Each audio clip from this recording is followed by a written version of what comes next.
My name is Y0ga. I'm a teacher of Ashtanga Yoga. And this is my philosophy behind my teaching.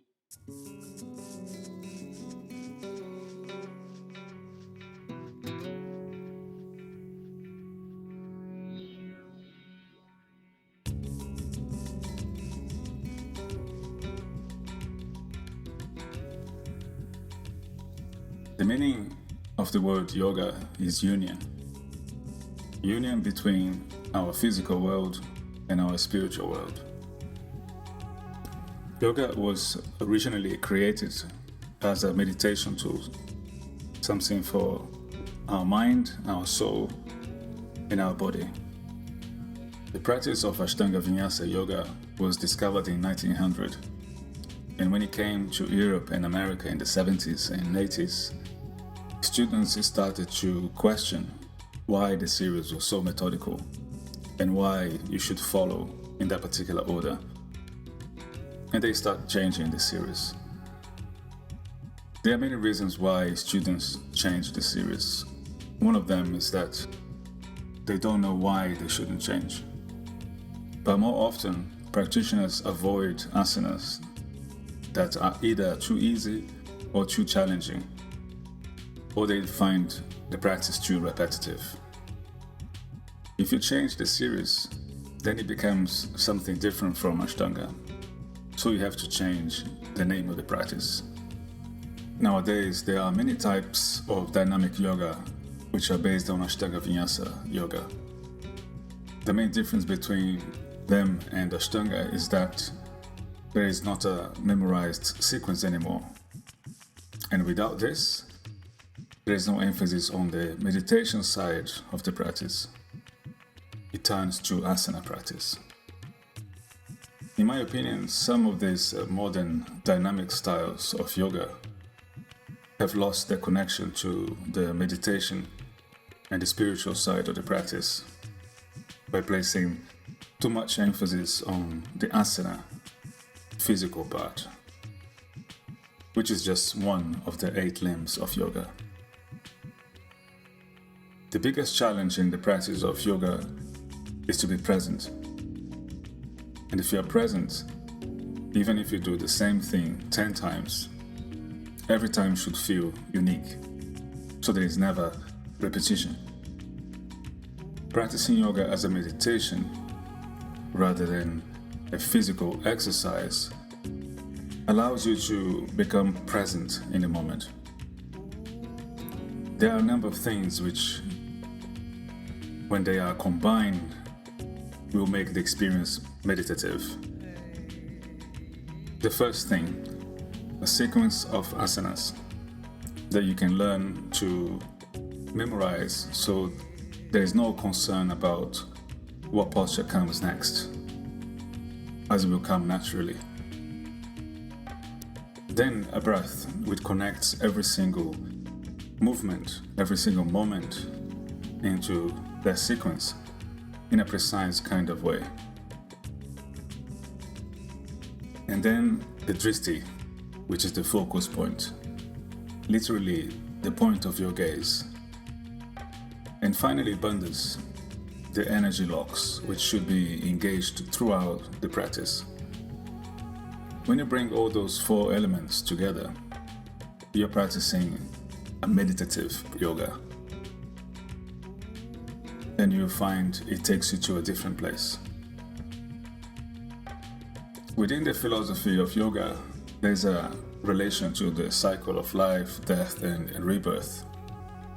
Some students and practitioners believe that yoga was created to try to get us out of that cycle of repetition, to the point that when we die, we would go to heaven or nirvana.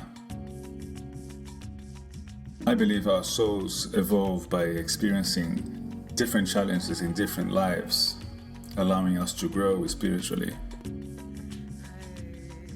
Yoga is a tool which can be used to bring clarity and a better sense of purpose and direction in this life.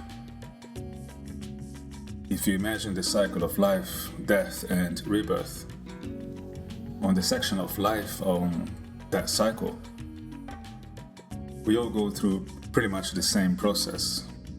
We are all born in a particular time. We live our lives through a series of challenges and moments, and eventually we will come to the end. But every challenge that we go through in life helps to build our character. It gives us experience in life. It gives and change directions in life. It makes us who we are. And if you look back in our past, especially the difficult moments we have been through in life, you see that there were consequences to those moments. They led to something else. So all of those turns or directions that we go through in life, they were caused by those challenges. These are all part of our path towards our destiny. So eventually, if you understand that a challenge is something that is necessary for our development as human beings, a challenge will lose its negativity, and you learn how to embrace a challenge for what it is, and you learn how to see beyond the challenge. Sometimes the outcome of a challenge is not necessarily what we want, but is exactly what we need. And time always tells. Thanks to your past, you find yourselves where you are now. I believe that the practice of Ashtanga Yoga is a reflection of life.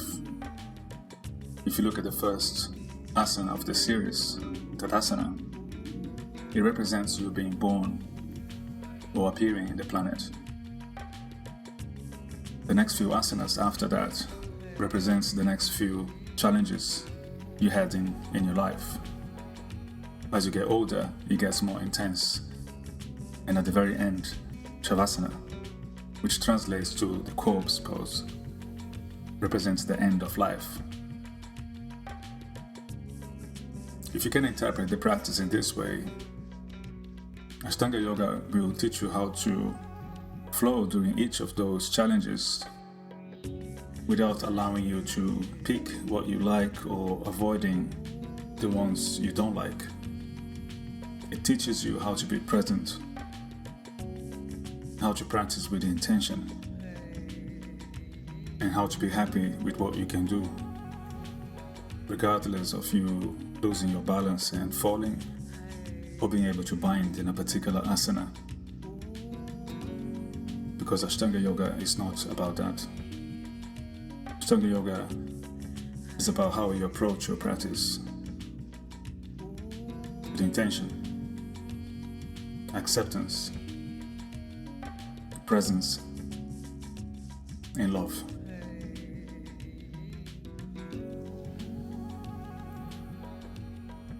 For more information about Luis's teaching schedules, including his workshops, private classes, and remote classes via Skype, please get in touch via the website luisvegayoga.com.